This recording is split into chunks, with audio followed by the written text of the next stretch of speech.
Right, let's actually cross over to Nzinga Qunta now, and as you heard, she is in Davos, Switzerland. Let's try. It looks like the picture's freezing a little bit, but we'll try and get a crossing from her. Nzinga, good morning to you. Looking quite warm, albeit very cold, one imagines, in Davos at the moment. What's on the schedule for today? Good morning, Leanne. This morning marks the opening of the annual World Economic Forum meetings here in Davos, Switzerland. There's going to be a lot of discussions centered around the theme, which is Globalization 4.0. Yesterday, as you saw, we spoke to Trade and Industry Minister Dr. Rob Davies on the eve of the meetings, and he was saying globalization and the isolation of certain countries will come up on the agenda.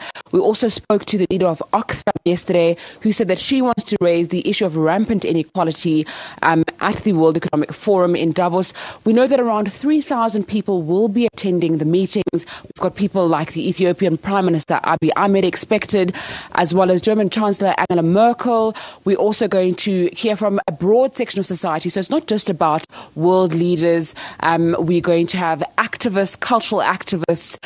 Young leaders are also being pushed at this World Economic Forum. People want to hear young people's voices, because if there is going to be a conversation about the economy and changing the current system, then you need voices from all sectors of society. We know that, Leanne, earlier on you were referring to the World Bank outlook. Even Team South Africa, their outlook was lowered. Our economic forecast is around 1.3%, and that was lowered by the World Economic Forum. We know that team, led by President Cyril Ramaphosa and Finance Minister Tito Mboweni, includes a business leader. CEO Maria Ramos is here. Bonang Mahale from Business Leadership South Africa is here. MTN Group CEO Rob Schutte is here, as well as the CEO of the Johannesburg Stock Exchange. And they've said they're coming to Davos in order to sell South Africa, in order to continue trying to make sure that South Africa is seen as an investment destination. You'll know, of course, that President Cyril Ramaphosa chasing that $100 billion worth of investment in the next 5 years.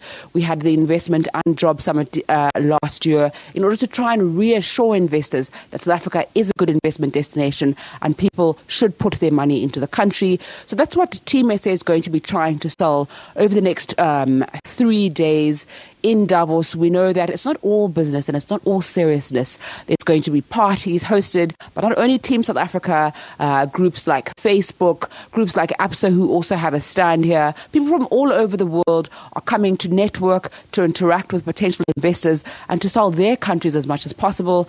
And we'll be making sure that we give you updates throughout the course of the day on what's taking place, Leanne. Fantastic. Thank you very, very much. Enjoy it. And we look forward to getting these daily updates from you. That's the SABC, of course, covering Davos, Switzerland. The World Economic Forum kicks off today, and representing us there and sending us some of those reports will be Nzinga Qunta. So great chatting to her.